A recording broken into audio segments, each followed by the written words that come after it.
Salam budaya, salam rahayu, salam waras. Sedulurku sekalian, selamat bertemu kembali dengan saya Kang Jinggu di channel Tonatan TV.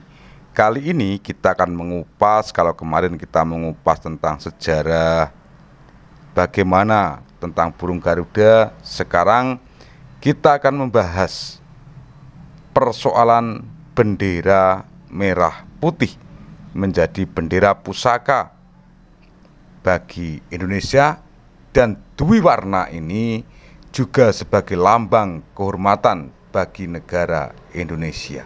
Nah, bagaimana kisahnya? Monggo disimak dan jangan lupa sedulur untuk memberikan subscribe, like, dan juga komentar atau absen kehadiran pada video ini.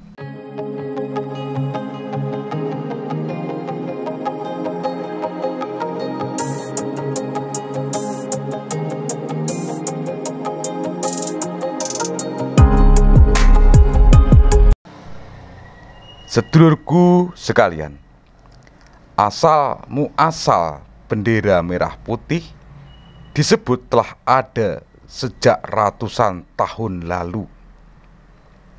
Hal itu seperti yang tercatat dalam prasasti Gunung Butak. Prasasti ini merupakan peninggalan Kerajaan Majapahit dari tahun 1294 Masehi. Diketahui bendera Majapahit terdiri dari 9 garis merah dan putih yang tersusun secara bergantian.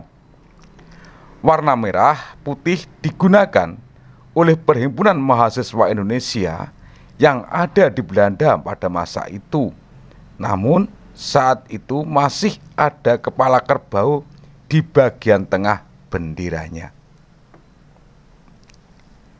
Sesuai pengakuan dari salah seorang pelaku, Ahmad Subarjo, penggunaan bendera merah putih berawal ketika Perhimpunan Mahasiswa Belanda menghadiri konferensi di Driebergen, Belanda pada 1920. Saat itu Ahmad Subarjo sebagai ketua dari Perhimpunan Mahasiswa di Belanda.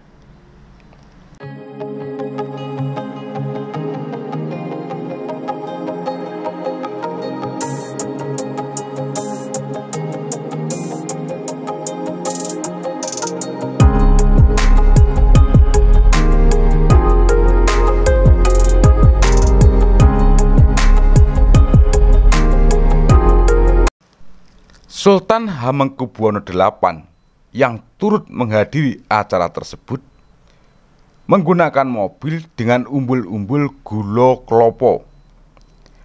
Hal ini menjadi inspirasi bagi para mahasiswa untuk membuat bendera dengan warna yang sama. Untuk memberikan corak lain, ditambahkanlah kepala kerbau pada bendera tersebut.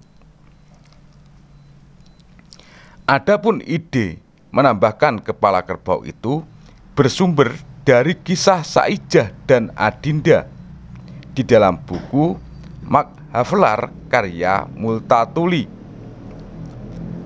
Berkat keperkasaan kerbaunya, Saijah terselamatkan dari terkaman harimau yang ganas. Bendera itu kemudian ditempatkan di gedung pertemuan para mahasiswa. Bahkan di depan bendera tersebut, mahasiswa banyak yang mengheningkan cipta sebelum menempuh ujian.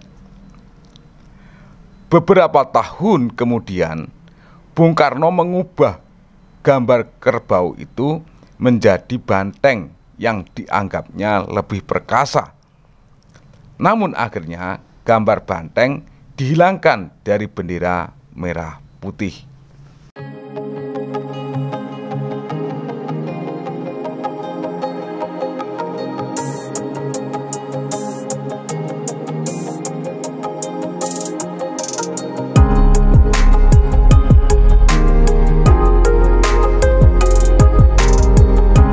Sedulurku yang berbahagia, dari kompas.com di tanggal 23 Januari 2024 menuliskan, bendera merah putih kemudian dikibarkan dalam Kongres Pemuda II di tanggal 28 Oktober 1928. Kongres yang melahirkan sebuah ikrar kebangsaan yang disebut Sumpah Pemuda itu menghasilkan 3 putusan, yang salah satu dari keputusan tersebut mengibarkan bendera merah putih untuk pertama kalinya. Pada Desember 1939, Gabungan Politik Indonesia yang disingkat GAPI mengadakan rapat yang membahas bendera dan lagu kebangsaan yang akan dipakai secara resmi manakala Indonesia merdeka. Rapat tersebut menghasilkan keputusan bahwa bendera negara Indonesia adalah bendera merah putih. Meski demikian, pengibaran bendera merah putih sempat dilarang oleh pemerintah Belanda. Saat Belanda tergantikan oleh Jepang pada 1942, pemakaian bendera merah putih mulai sering dilakukan. Guna mendapat simpati dari rakyat Indonesia, Jepang mengizinkan mengibarkan bendera merah putih berdampingan dengan bendera Jepang. Kemudian pada tahun 1944 dibentuk sebuah panitia yang diketuai oleh Ki Hajar Dewantara dengan tugas menyelesaikan warna merah, putih, dan menentukan ukuran bendera.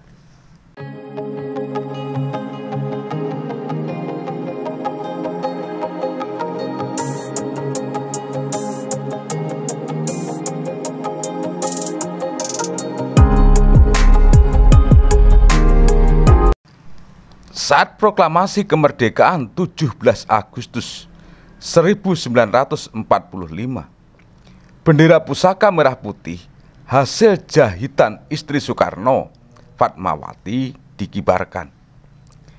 Namun, bendera tersebut bukanlah baru, tetapi telah dijahit pada Oktober 1944. Bertepatan dengan 2 minggu sebelum kelahiran putra sulungnya, Guntur Soekarno Putra. Dikutip dari kompas.com,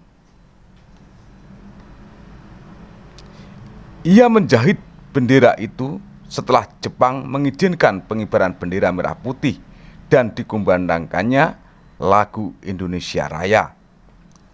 Meski demikian, tak mudah baginya untuk mendapatkan kain bendera itu. Beruntung, ia mendapatkan bantuan dari Shimizu, orang yang ditunjuk oleh pemerintah Jepang sebagai perantara dalam perundingan Jepang-Indonesia. Kain untuk bendera tersebut diantarkan langsung ke rumah Bung Karno di Jalan Pegangsaan Timur.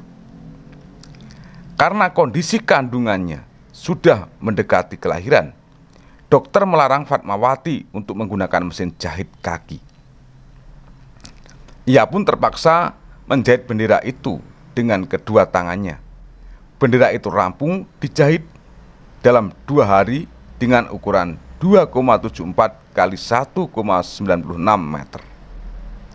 Setahun kemudian, bendera hasil jahitan Fatmawati itu digunakan ketika upacara proklamasi kemerdekaan 17 Agustus 1945.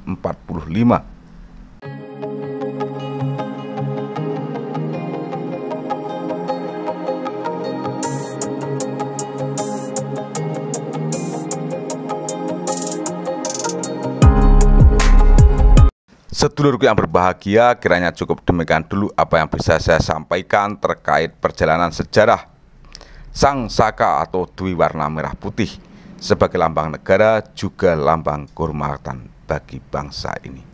Ada kurang dan ada lebih, saya mohon maaf yang sebesar-besarnya. Triring ungkapan ono rino ono opo ono awan ono pangan. Salam budaya, salam rahayu, salam waras.